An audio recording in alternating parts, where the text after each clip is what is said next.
دوستان عزیز، کتاب رباعیات خیام که گردآوریش با من بوده حجت نقشجهان، رباعیات of عمر خیام translated by حجت نقشجهان. شعرهای جالبشو که خیام سروده من اینجا آوردم بیشترشونو و میتونید ببینید.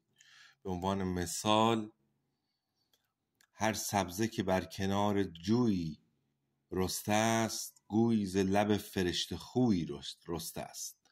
پا بر سر سبزه تا به خاری ننهی، کان سبزه ز خاک لاله رویی رسته است.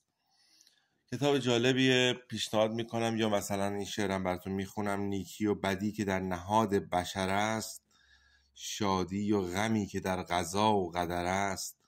با چرخ مکن حواله کاندر ره عقل، چرخ از تو 1000 بار بیچاره تر است.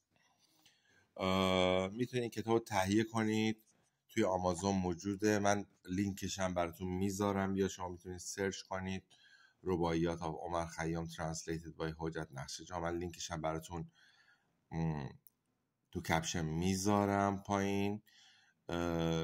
تهیه کنید و لذت ببرید از این کتاب و اینکه لطفا ما رو فالو کنید. ممنون از حمایت شما. مرسی، خدا نگهدارتون.